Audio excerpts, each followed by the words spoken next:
Hello friends, welcome back to our YouTube channel. आज हम लोग इस वीडियो में एसएससी एमटीएस में पूछे गए प्रीवियस ईयर पेपर्स को डिस्कस कर रहे हैं। ये वीडियो जो है आपके एग्ज़ाम पॉइंट ऑफ व्यू से बहुत ही ज़्यादा इंपॉर्टेंट है। चलिए स्टार्ट करते हैं। पहला हमारा दिया है, हम लोग को वन वर्ड में जो है इसका आंसर देना है। क्वेश्चन हमारा क्या है, a building where an audience sit, यानी ऐसी बिल्डिंग जहाँ पे ऑडियंस बैठती है उसको हम लोग क्या कहते हैं, उसको ऑडिटोरियम जो है कहा जाता है। एशल का मतलब होता है गलियारा, और हैंगर का मतलब होता है जहाँ पे एयरक्राफ्ट को रखा जाता है उसको हम लोग हैंगर कहते हैं। और जिम्नेजियम का मतलब होता है जहाँ पे व्यायामशाला होती है उसको हम लोग जो है जिम्नेजियम कहते हैं। दूसरा क्वेश्चन हमारा क्या है, इसमें हम लोग को जो है फिल करना है इसको। तो दिया है he his portrait in the main hall, तो यहाँ पे क्या होगा, तो हैड हंग्ड नहीं होगा, और हमारा हैंग भी नहीं होता है, और हैंग्ड भी जो है नहीं होगा। ऑप्शन नंबर बी हमारा राइट हो जाएगा, हंग हो जाएगा। He hung his portrait in the main hall, यानी कि उसने अपना चित्र को मेन हॉल में क्या किया, लटका दिया।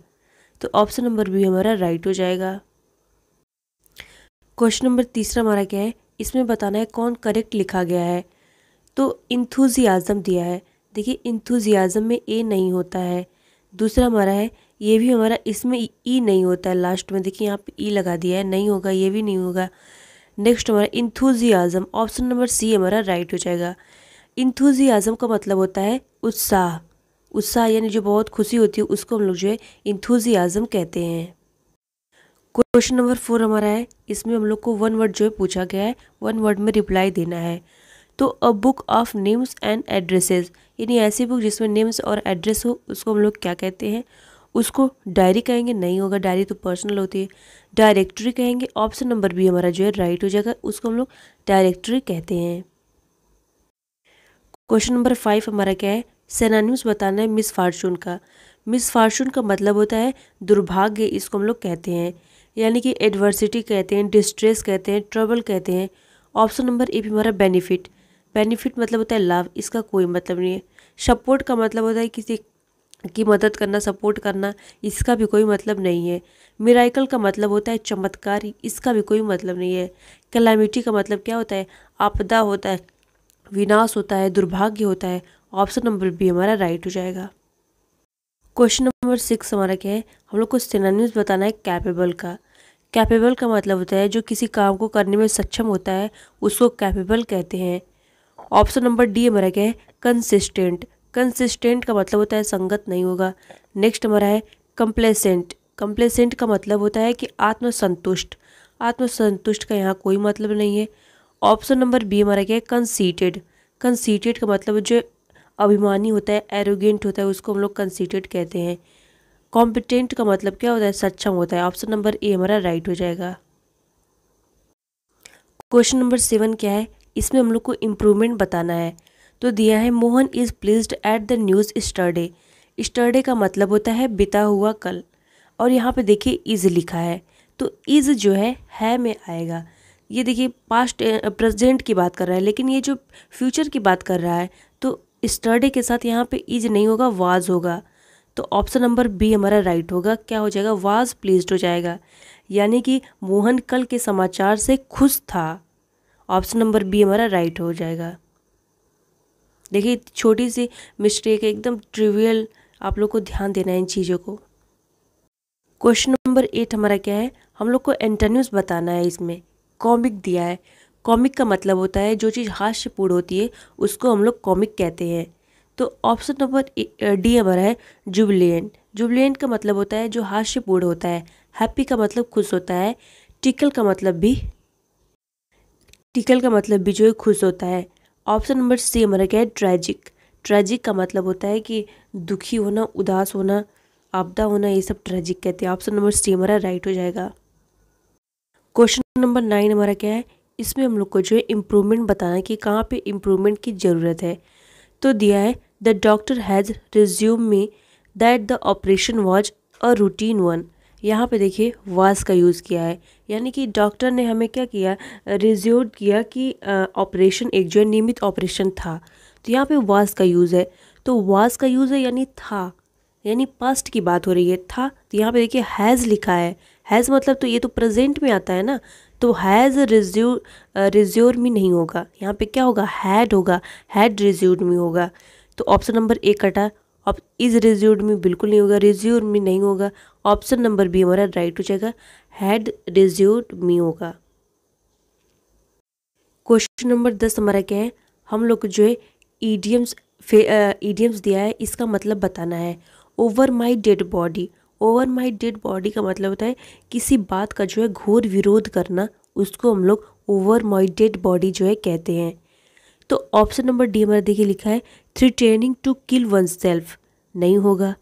नेक्स्ट हमारा है इरेक्टिंग अ ग्रेव स्टोन, ये भी हमारा नहीं होगा।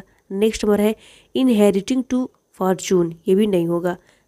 ऑप्शन नंबर ए हमारा क्या दिया, अपोजिंग समथिंग फियर्सली, इसका मतलब क्या होता है किसी बात का जो है घोर विरोध करना। ऑप्शन नंबर ए हमारा राइट हो जाएगा। क्वेश्चन नंबर 11 क्या है, हम लोग को ब्लैंक को फिल करना है कि क्या होगा। तो दिया है the bullet struck a wall and was from its course, और यहाँ पे दिया है कि मतलब कि क्या गोली एक दीवार से जो है अपने रास्ते से हट गई, यानी क्या हुई, तो वो हम लोग को बताना है।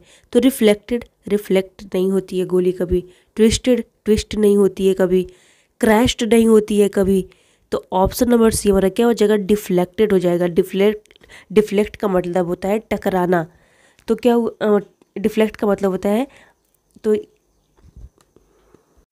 डिफ्लेक्ट मतलब अपने रास्ते से जो है हट जाना, तो यानी गोली एक दीवार से टकराई और अपने रास्ते से क्या हो गई, हट गई।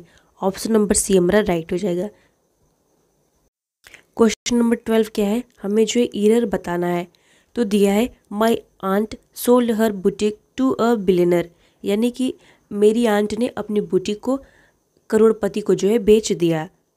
तो देखिए इस वाले सेंटेंस में आपको कहीं भी जो है कोई मिस्टेक नज़र आ रही है, यहाँ पे जो है कोई भी मिस्टेक नहीं है, यानी कि इसमें नो ईरर हो जाएगा। ऑप्शन नंबर डी हमारा राइट हो जाएगा। क्वेश्चन नंबर 13 हमारा क्या है, ईडियम्स दिया है और इसका मतलब बताना है। तो क्या पूछा है, टू इंड इन स्मोक, इसका मतलब होता है किसी असफल हो जाना, उसको हम लोग क्या कहते हैं, टू इंड इन स्मोक जो है कहते हैं। तो ऑप्शन नंबर ए हमारा दिया है to do one's duty well, नहीं, अपना काम सही से करना, नहीं। To not agree to something, यानी किसी चीज़ से एग्री नहीं होना, नहीं। To be the cause of quarrel, यानी कि झगड़े का जड़, ये भी नहीं होगा। ऑप्शन नंबर डी हमारा क्या है, टू कम टू नथिंग, यानी कि क्या होना, असफल हो जाना। ऑप्शन नंबर डी हमारा राइट हो जाएगा। क्वेश्चन नंबर 14 हमारा क्या दिया है, इसमें ईरर बताना है। लिखा है all the students is done better this year, यहाँ पे देखिए ऑल द स्टूडेंट है, यानी सभी बच्चों की बात कर रहा है, और ऑल के साथ यहाँ पे इज लगा दिया है। इस तो कभी होगा ही नहीं, ये तो बिल्कुल ब्लंडर गलत कर दिया है। ऑल के साथ क्या होगा, आर होगा, यहाँ पे इज नहीं होगा, यहाँ पे होगा आर। तो ऑप्शन नंबर बी हमारा क्या हो जाएगा, गलत हो जाएगा, इसमें इज डन नहीं होगा, आर डन होगा। क्वेश्चन नंबर 15 क्या है, हम लोग को इसमें ईरर बताना है।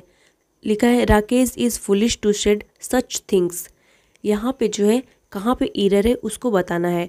तो राकेश इज फुलिश, ये बिल्कुल जो है सही है, तो ये नहीं होगा। और नेक्स्ट हमारा दिया है सच थिंग्स, ये भी हमारा बिल्कुल सही है, ये भी नहीं होगा। नो ईरर, ईरर तो है इसमें, तो ऑप्शन नंबर कट गया, बचा हमारा ऑप्शन नंबर ए, यानी टू सेड में जो है क्या है, गलती है। क्वेश्चन नंबर 16 क्या है, हम लोग को बताना है कि कौन सा करेक्ट लिखा गया है। तो ऑप्शन नंबर डी पे हमारा देखिए क्या लिखा है, फाइनेंशियली, यहाँ पे ई नहीं होगा, ये गलत कर दिया है। नेक्स्ट हमारा है फाइनेंशियली, यहाँ पे टी नहीं होगा, यहाँ पे जो है सी होता है, सी भी हमारा गलत है। ए हमारा क्या है, फाइनेंशियली, यहाँ एक यल नहीं होगा, डबल यल होता है, ये भी गलत है। ऑप्शन नंबर बी हमारा क्या हो जाएगा, राइट हो जाएगा। फाइनेंशियली को जो है ऐसे लिखा जाता है, डबल एल लास्ट में होता है। क्वेश्चन नंबर 17 क्या है, हम लोग को एंटोनिम्स बताना है एक्सपेंसिव का। एक्सपेंसिव का मतलब होता है जो बहुत ही जो महंगा होता है, उसको हम लोग क्या कहते हैं, एक्सपेंसिव कहते हैं। यहाँ पे क्या लिखा है, इन एक्सपेंसिव लिखा है। इन एक्सपेंसिव का मतलब हो गया जो महंगा ना हो, उसको हम लोग क्या कहते हैं, इन एक्सपेंसिव जो है कहते हैं। तो ऑप्शन नंबर डी हमारा लिबरल नहीं होगा, पॉपुलर नहीं होगा, रिजनेबल नहीं होगा। ऑप्शन नंबर ए हमारा क्या हो जाएगा, राइट हो जाएगा। डियर का मतलब होता है जो चीज़ किफ़ायती होती है, लेविस होती है, एक्स्ट्रा वैगेंट होती है, उसको हम लोग क्या कहते हैं, डियर जो है कहते हैं। तो इन एक्सपेंसिव का हम लोग का एंटोनिम्स क्या बन जाएगा, डियर बन जाएगा। क्वेश्चन नंबर 18 हमारा क्या कह रहा है, my teacher is the of all. तो देखिए काइंडली नहीं होगा, यहाँ पे ऑल की बात किया है, ऑल की बात किया है, तो जो एकदम एस्ट होगा, EST लगेगा उसके लास्ट में जब ऑल की बात होता है। तो काइंडली नहीं होगा, काइंडर नहीं होगा, काइंड नहीं होगा। ऑप्शन नंबर ए हमारा राइट हो जाएगा, काइंडेस्ट हो जाएगा। क्वेश्चन नंबर 19 हमारा क्या है, हम लोग को इम्प्रूवमेंट करना है कि किस में इम्प्रूवमेंट की ज़रूरत है। तो दिया है, who can prevent you from getting married now that you are with in age. यानी कि इसमें कह रहा है कि अब तुम्हारी उम्र होने के कारण तुम्हें शादी करने से कौन रोक सकता है। तो विथ इन एज का मतलब होता है कि कारण, तो ये नहीं होगा। देखिए विथ इन तो होगा ही नहीं, नो इम्प्रूवमेंट होगा ही नहीं, ऑन होगा ही नहीं, यहाँ पे इम्प्रूवमेंट की ज़रूरत है। तो यहाँ ऑफ हो जाएगा, यानी विथ इन ऑफ एज हो जाएगा, तब इसका सेंटेंस बनेगा, अब तुम्हारी उम्र हो गई है तो तुम्हें शादी करने से कौन रोक सकता है। तो ऑप्शन नंबर बी हमारा राइट हो जाएगा, ऑफ होगा। क्वेश्चन नंबर 20 हमारा क्या है, इसमें जो है करेक्ट को फील करना है। तो दिया है हमारे, I am of whining the competition. तो ऑप्शन नंबर डी हमारा क्या दिया है, रेलिएंट। रेलिएंट का मतलब होता है संबंधित होना, तो मैं कंपटीशन जीतने से संबंधित नहीं होगा। नेक्स्ट हमारे पर्टिनेंट, इसका मतलब होता है प्रासंगिक, यानी मैं कंपटीशन जीतने से प्रासंगिक नहीं होगा, बिल्कुल भी नहीं होगा। और रेसिस्टेंट, रेसिस्टेंट का मतलब होता है विरोध करना, खुद का कोई कैसे विरोध कर सकता है कंपटीशन जीतने से, तो ये भी हमारा नहीं होगा। बी हमारा है कॉन्फिडेंट। कॉन्फिडेंट का मतलब क्या होता है, विश्वास, यानी मुझे कंपटीशन जीतने का पूरा भरोसा है। ऑप्शन नंबर बी हमारा राइट हो जाएगा।